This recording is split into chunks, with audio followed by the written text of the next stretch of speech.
Welcome to the Jill on Money podcast. It is Friday, December 4th, and we're going to get a jobs report out today, the month of November. We'll give you the update tomorrow when we do the intro, but anywhere between 300,000 jobs created to 600,000 jobs created, all over the place. I guess consensus is at about 4 something. So that would be in a normal times. 400,000 jobs would be huge. It would be great. We're not in normal times. What we are going to focus on and what we're really going to be looking at in this report is where is the pace of job creation really slowing down? And, obviously there are some sectors that are doing gangbusters, others not so much. But overall, we need more people to be working. We still have, even with 400,000 jobs, that's almost 10 million fewer jobs that existed before the pandemic.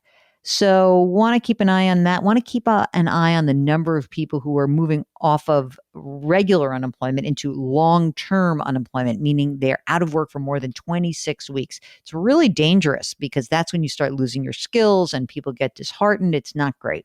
So we'll give you all that information tomorrow when we have our lovely weekend interview. You're going to love this one.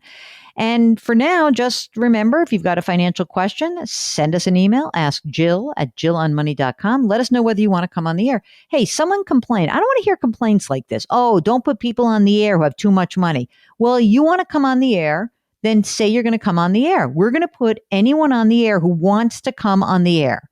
So if you want to hear what is going on from my point of view in your financial life, you got to come on the air with us. Don't be carping about someone else coming on the air. They've got the guts to do it. So come on.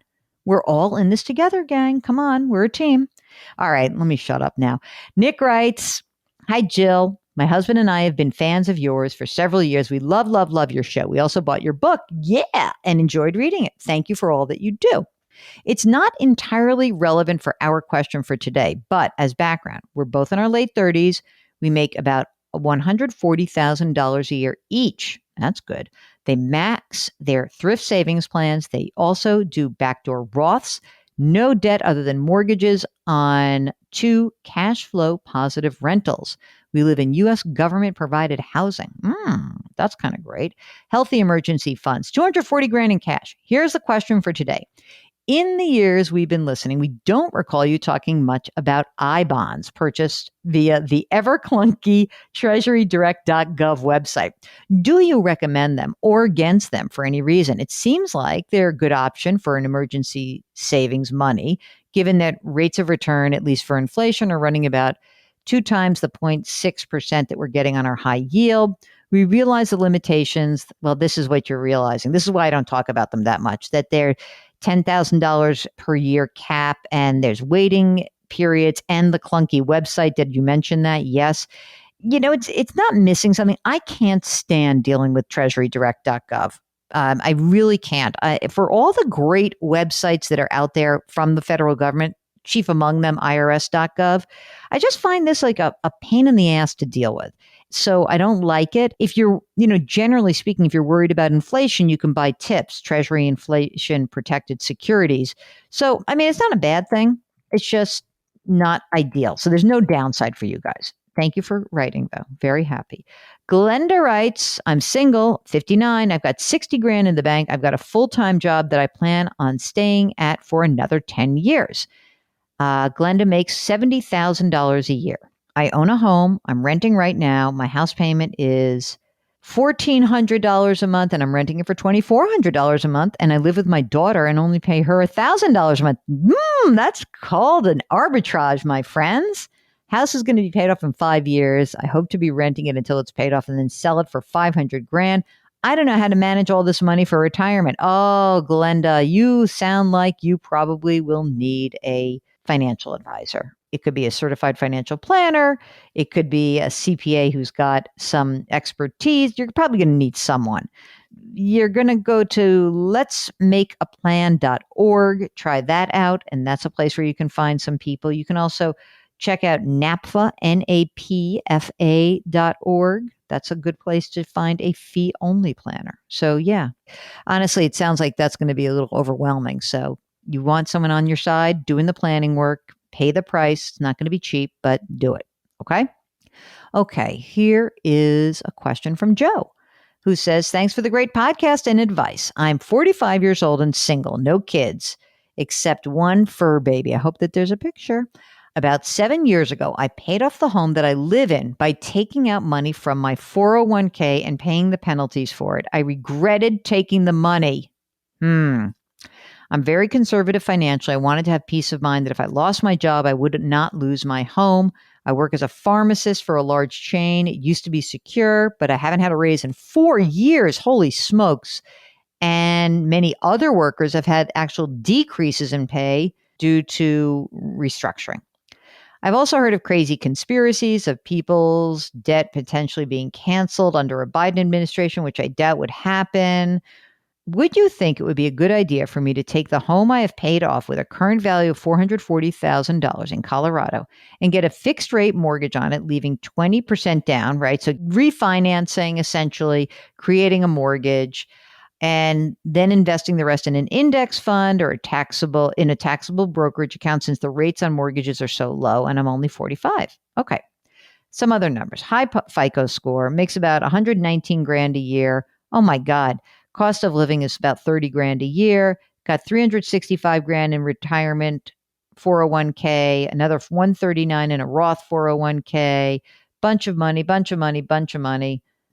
Why do you don't have to go all in as so the best thing would be, yes, a 30-year fixed rate is definitely the best. You don't have to do it with leveraging so much, because I'm what I'm hearing through the words that you've written is that you are conservative. And if you are conservative, then I'm wondering, why not just maybe you could do 50% and have that money and add it to your whole portfolio. Maybe you don't need to do the whole 80%. I think that there's something here. It probably will help you. It seems to me you've got a good chunk of money in savings already, but certainly that money, the additional money, could be helpful. So you still have to balance that same question, which is, your fear. I don't want you to do this all over again. So if you're going to do it, you're going to have to pinky swear. Okay. The better way to do it would be to sell and do something else and go find something cheaper. But I mean, that's really the only way. He's got a big gain in the house. He bought the house for 275 grand 7 years ago. It's 440 grand. There's not a tax implication to getting a mortgage on a paid off home. It is just a real question of that's a cash out refi. You can take as much money as you want. Right now, if it's worth 440 grand, you could get $220,000 out and do whatever you want with it. You can't there's no tax benefit for you to do that. You cannot deduct the mortgage interest and invest it. But, it's an interesting idea. I think I would want to start by running my retirement numbers and see what you really need and then go from there. Oh, this next one is fabulous. Hold on. This is from Coco. Do you know what I did, Mark? I went straight down to the dog. So cute. Hi, Jill and Mark. This year, I have a lot to be thankful for, and your daily podcast is certainly one of the things I'm thankful for. That's so great. I look forward to it every day. I love starting the day off with your safe advice. I have a question about Roth conversions from my traditional IRA and rollover IRA. I'm 55, hubby is 58. We started slowing down a bit this year. It puts us into a lower federal tax bracket than past years. That's good. This year, we would hit about $83,000 in W-2, and then another $30,000 for dividends and capital gains. Okay. I think starting from this year on, we have some room to convert a traditional IRA into a Roth. So they live in Washington State. So they've got a 401k, a traditional IRA, a rollover IRA, and a Roth IRA.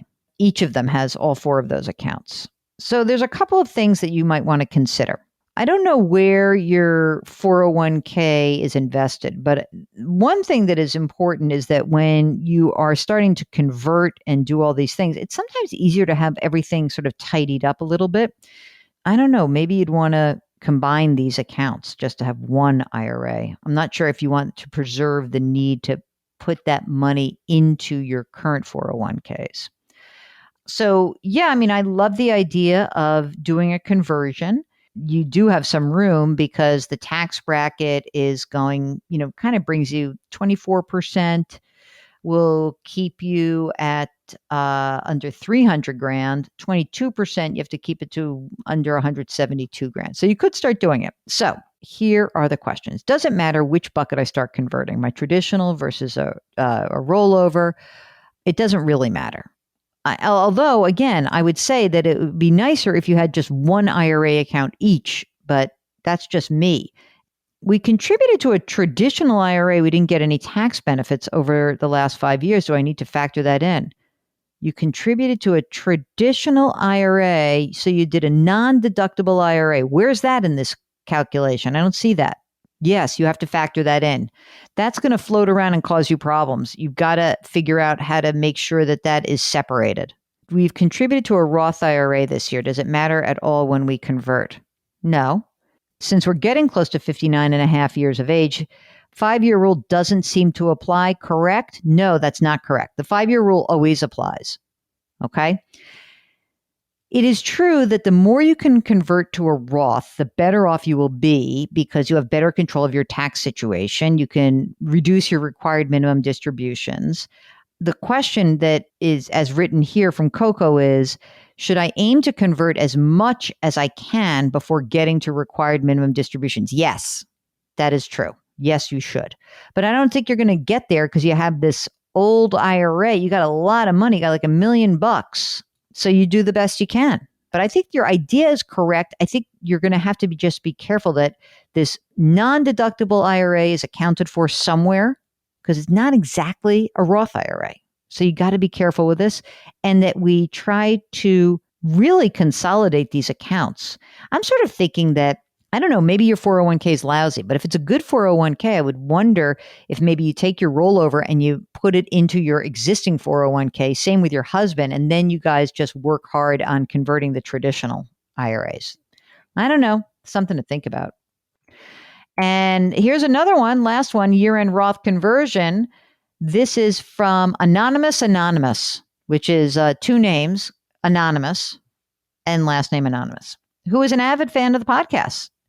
And Anonymous says, it's part of my daily morning routine. I want your opinion on a recommendation from our financial advisor. Here's the information. I'm 57. My wife is 56. I plan to retire at age 60. My wife may retire at 59 and a half, but most likely she's going to work full or more likely part-time beyond that. I make $130,000. She makes $100,000. $66,000 this year being as she started in the second quarter. I received a bonus of $18,000 this year. She is currently collecting a pension, 48 grand a year with 3% COLA. We have $2.3 million in retirement accounts, 127,000 in Roth and 400,000 in rollovers. When I retire, I will have the option of a lump sum of $560,000 or an annuity. She's currently maxing 401k. I plan to start next year. I have a 15 grand in HSA. We have $56,000 in a high yield savings account, $40,000 in regular checking, monthly expenses, $9,000. Okay. Advisor recommending we max out Roth conversions this year while remaining in the 24% marginal tax bracket. He's estimating a tax of $29,000 on the conversion. He will work with our CPA to confirm. He suggests tapping into our cash accounts to pay the tax due. He's also considering whether my wife should stop her 401k contributions in the future in order to pay the taxes of these future conversions. I'm a big proponent of paying taxes now in order to reduce taxes later when we have to start taking RMDs. What is your opinion on this recommendation? I'm all in. I'm in. I love this idea. And I think that many of you are kind of getting onto this bandwagon of converting. And I think that's such a great idea because not only do we know that tax rates are low, but we hear these stories all the time about people whose RMDs start to throw them into disadvantageous positions in retirement. So I love the idea. I wholeheartedly will endorse it. And if you have a question yourself about your own Roth or Roth conversions or how to manage the process, be sure to send us an email. It's askjill@jillonmoney.com.